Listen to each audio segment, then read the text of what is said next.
बाद इस मुलाकात के बाद प्रधानमंत्री ये सीधी तस्वीरें राष्ट्रपति भवन से।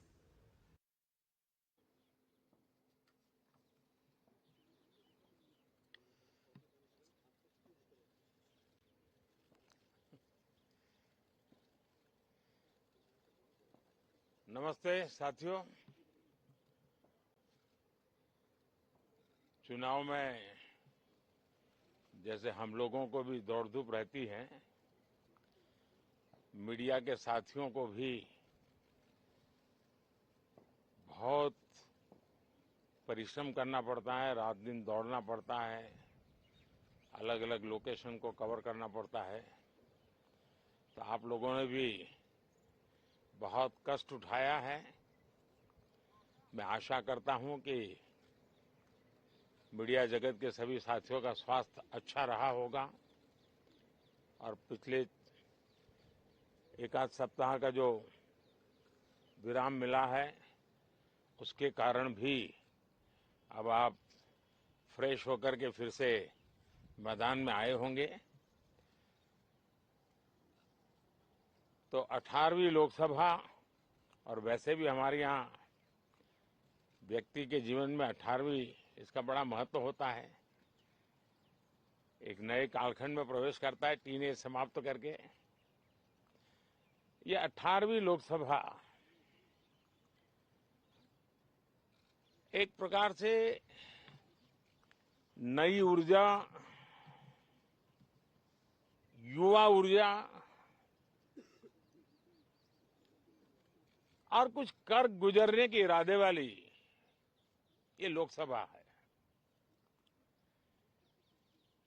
और आजादी का अमृत महोत्सव के बाद का ये पहला चुनाव है और एक प्रकार से ये वो 25 वर्ष हैं जो हमारे अमृतकाल के 25 वर्ष हैं और जो 2047 देश जब आजादी की शताब्दी मनाता होगा, एक प्रकार से उन सपनों को साकार करने का एक बहुत महत्वपूर्ण पड़ाव ये 18वीं लोकसभा है। साथियों, एनडीए सरकार को तीसरी बार देश की सेवा करने का देशवासियों ने आदेश दिया है, अवसर दिया है। मैं देशवासियों का फिर से एक बार ये अवसर देने के लिए हृदय से आभार व्यक्त करता हूं और मैं देशवासियों को विश्वास देता हूं कि पिछले 2 टर्म में जिस गति से देश आगे बढ़ा है, समाज के हर क्षेत्र में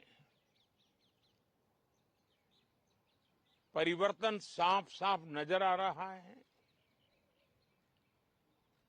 25 करोड़ लोगों का गरीबी से बाहर आना, ये अपने आप में हर भारतीय के लिए बड़ा गर्व का विषय है और मैं देशवासियों को विश्वास दिलाता हूं कि 18वीं लोकसभा में भी, हमारे 5 साल के कार्यकाल में भी, हम उसी गति के साथ, उतने ही समर्पण भाव से देश की आशा आकांक्षाओं को पूर्ण करने में कोई कमी नहीं रखेंगे। आज सुबह एनडीए की मीटिंग हुई थी। एनडीए के सभी साथियों ने मुझे फिर से एक बार इस दायित्व के लिए पसंद किया है और सभी एनडीए के साथियों ने राष्ट्रपति जी को इसकी जानकारी दी और राष्ट्रपति जी ने मुझे अभी बुलाया था और मुझे प्रधानमंत्री डेजिग्नेटेड के रूप में काम कर एक नियुक्ति दी है और मुझे शपथ समारोह के लिए और मंत्रिपरिषद के सदस्यों के सूची के लिए उन्होंने सूचित किया है। मोटे तौर पर मैंने राष्ट्रपति जी को कहा है कि हमें 9 तारीख शाम को सुविधा रहेगी। अब बाकी डिटेल तो राष्ट्रपति भवन वर्कआउट करेगा और हम तब तक मंत्रिपरिषद की सूची राष्ट्रपति जी को सुपुर्द करेंगे। उसके बाद शपथ समारोह होगा। साथियों, सरकार एनडीए की एक प्रकार से एनडीए 1, एनडीए 2 और एनडीए 3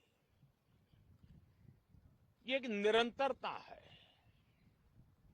और हमारे संकल्पों को लेकर के, सुशासन के प्रति हमारी प्रतिबद्धता को लेकर के और देश के सामान्य जन के सपनों को पूरा करने के प्रयास के रूप में इस निरंतरता को हम और अधिक ऊर्जा के साथ और अधिक व्यापक विजन के साथ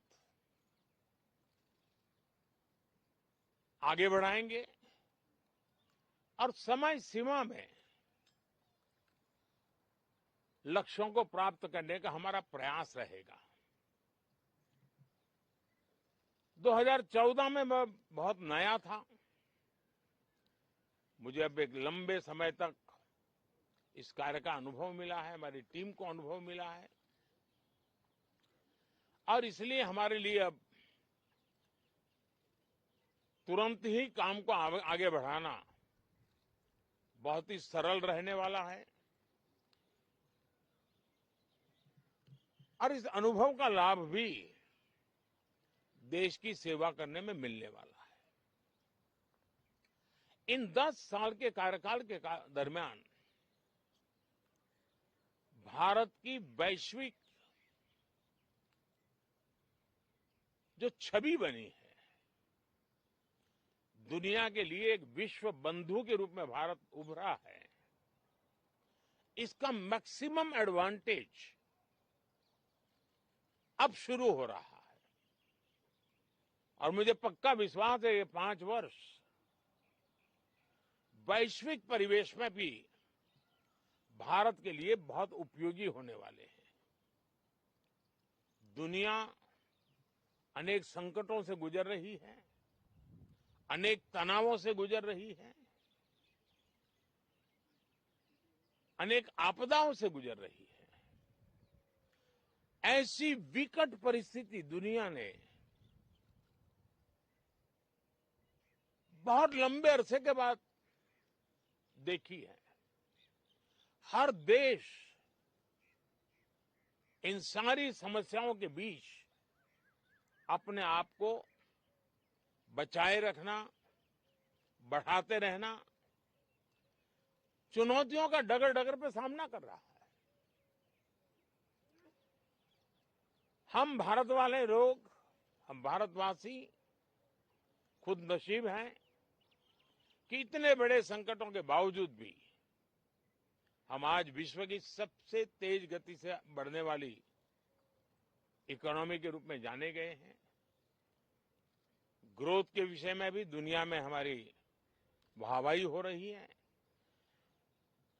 अब एक स्टेबल गवर्नमेंट मिलने के कारण